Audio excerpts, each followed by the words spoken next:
times moms lose control on paternity court. Both of them done put me through all of this, and my daughter, all of this. There are no small claims in this court. That's why we don't play no games. I wanted my daughter to have a father like I had growing up. She did not have that. Well, let's back She had my father to help me raise her. It's not fair.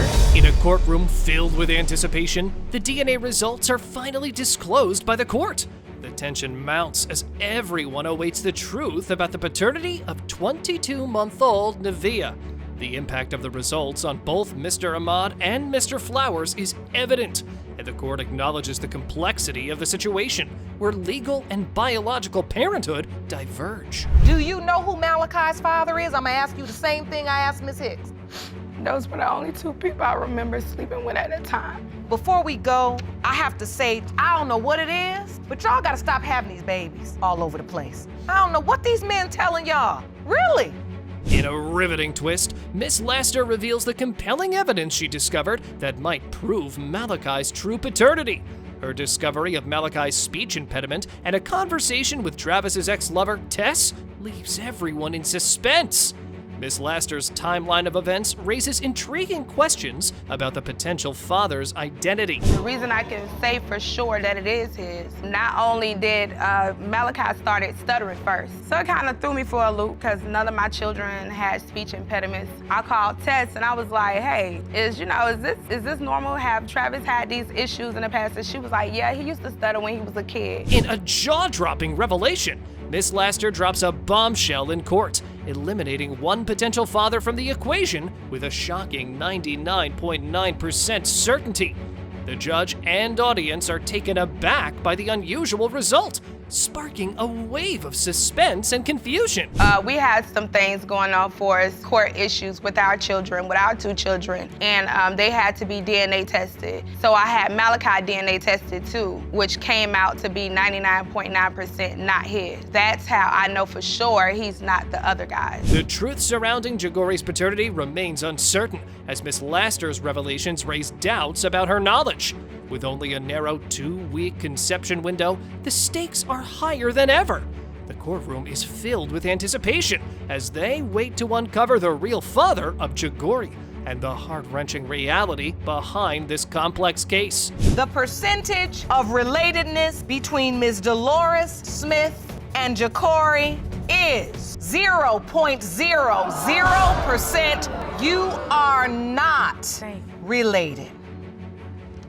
In a heart-wrenching ending, the DNA test reveals the devastating truth that there is no viable relationship between Malachi and Dolores Smith. With emotions running high, the courtroom is filled with sadness and disbelief. Both Miss Smith and Miss Laster are left shattered by the results, realizing the gravity of the situation. Oh, I'm very sorry. Both of them done put me through all of this, and my daughter, all of this. Do you need to sit down, Miss Smith? You may have a seat if you'd like. I know you're so upset. There are no small claims in this court. That's why we don't play no games. Miss Laster, you really do look shocked. I am. Miss Owens claims that after a brief romantic relationship and marriage to Mr. Raines, he left her when she became pregnant with their daughter, Jamie. She asserts that Mr. Raines knows he is Jamie's father. Mr. Raines, on the other hand, denies being Jamie's father, arguing that he was living in a different country when Miss Owens became pregnant. Because he was a lying, cheating piece of trash. I was actually 2 to 3 weeks pregnant when I went back to live with my parents when he left me. This is after him and 2 of his friends had come home about 1 o'clock in the morning with 3 girls and expected me to think they were just friends. Jerome and Judge Lake are discussing the past relationship between an unidentified woman and Mr. Raines. The woman denies cheating on her husband, but Mr. Raines is skeptical due to her frequent absences. He finds it hard to believe she wasn't unfaithful.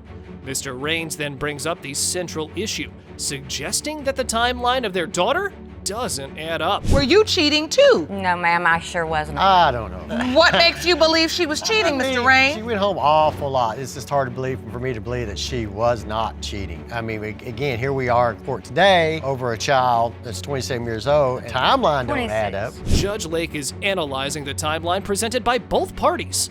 Mr. Raines claims he was not with Miss Owens in October, the proposed window of conception. Miss Owens disagrees and insists he was with her during that time. When questioned further about her certainty, Miss Owens recalls getting pregnant in October. I was gone in October. No, you are not. I know this for a fact that I was gone. He was not. In October. I got a letter from him when I was 7 months pregnant out to here, and he said, "You are not pregnant. It's all in your head. If you are pregnant, it is not mine." Miss Owens took her daughter Jamie to see Mr. Raines when she was 2 weeks old, but he still had doubts about paternity. Even though they were married, Miss Owens did not put Mr. Raines on Jamie's birth certificate, referencing Kentucky's law that doesn't require a father's name on it. The other side is that it's because you love them so much. I always tell people, when you're really done with somebody, that's indifference. And I have never loved anybody like that again. I actually took her to see him when she was 2 weeks old. And when you saw her, what did you? There was still doubt. You know, there's still doubt. On Jamie Corenda Owens' birth certificate, there is no father listed. Even though in most states a husband is presumed to be the legal father, Mr. Raines' name was not on it. However, he did receive a letter about child support and took financial responsibility for Jamie, despite his doubts. It was not, I could have cared less if I had got any child support from him. So did you pay or did you prove? I paid. I took responsibility of her. I had family saying she looks like you and stuff. And I just thought I was doing the right thing, Your Honor. It was not easy with Miss Clara to try to even see her, to have a relationship with her. In the courtroom, Miss Owens revealed that Mr. Raines expressed doubt about being Jamie's biological father 6 months ago. Despite earlier testimonies, this conversation was not previously mentioned. Mr. Raines acknowledged the possibility of another man being Jamie's father. Will this mother keep calm or lose control in paternity court? Mr. Raines, you are the father. I took responsibility when she was young. I fought with Claire. My only regrets is not I didn't fight more for her. Can I hug her? Oh, that's great. Yes. All right, guys, meet Mr. Lang, a father with doubts as big as a giant's ego. He just couldn't wrap his head around the fact that his lovely daughter Janelle might not be his. Wanna know why? Because his wife had committed infidelity with his friend from the sandbox. Oh. Miss Brown slept with my son's best friend from the sandbox best friend. I don't think she know whether it's my son's or Mr. Dixon's. Oh, really? Is that true? No, Ms. that's Brown? not true, Your Honor. I've never slept with Mr. Dixon. Mr. Dixon and Mr. Lang have been not friends for a while. They've been going at it, trying to fight each other, trying to find each other. As the session proceeded, it was revealed that Mr. Lang, the Casanova himself, had allegedly been a real gentleman, cheating with a mere 50 girls. So, Daddy Lang isn't exactly an innocent lamb in this twisted tale of love and betrayal. Shocking, isn't it? You were together.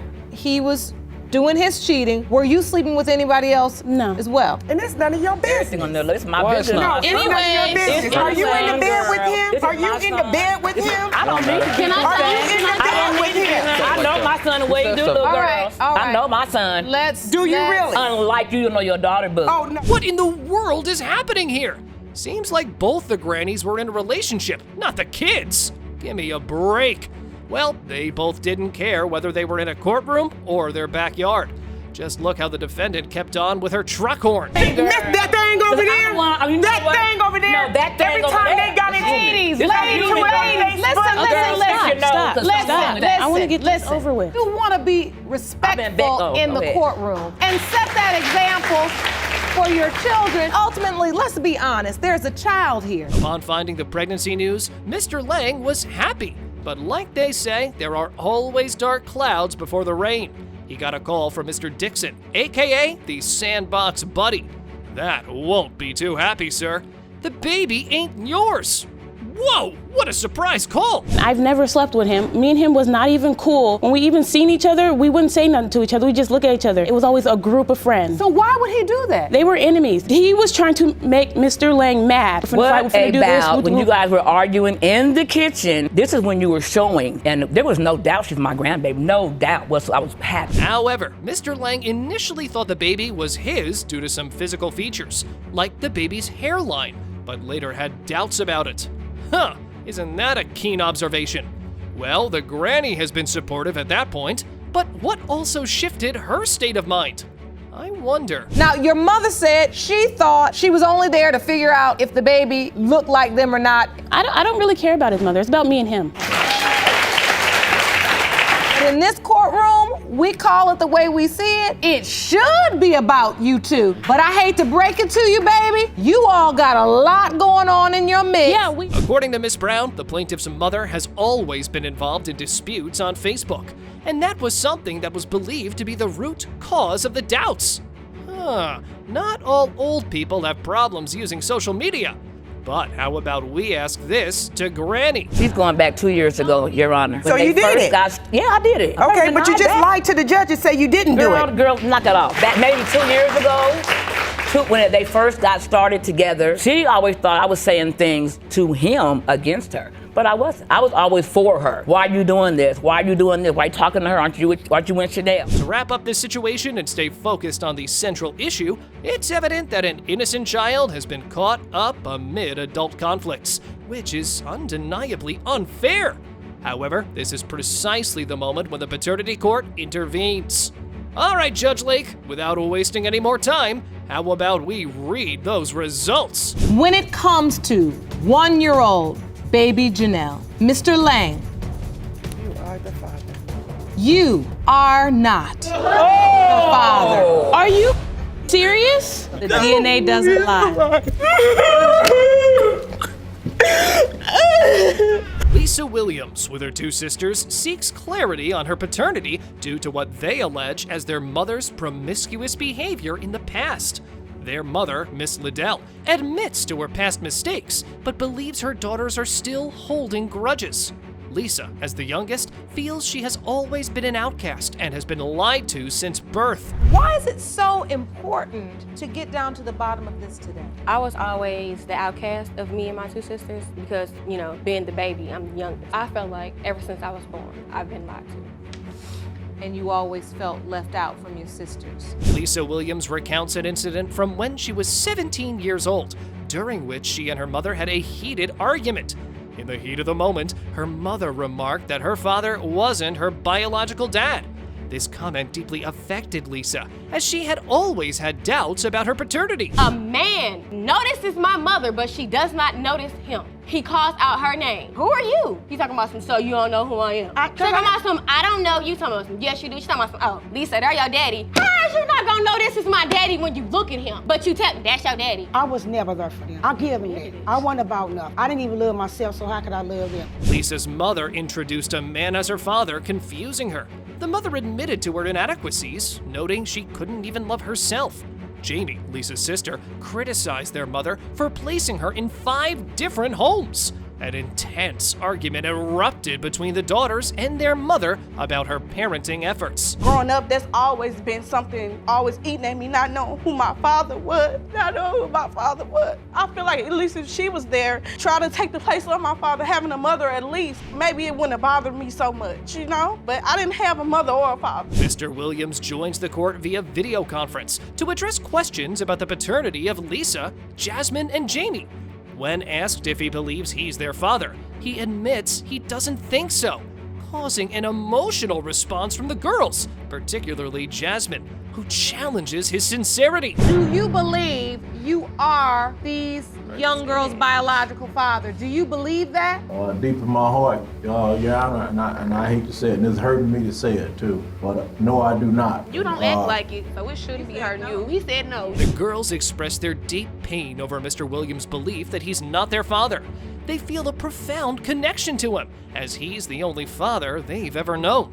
However, part of them wishes he wasn't their father because of the emotional pain his doubt causes. This is the man that you were told was your father. Correct, yes. Now, he's expressed that he doesn't truly believe he's your father. Right. And you, in turn, have that same feeling. You've never felt in your heart when you saw this man or heard about this man, this is my real father. Yes, and that's why it hurt. That's why it's so emotional. Miss Liddell admits to her daughters that she didn't care about them and that they were in her way.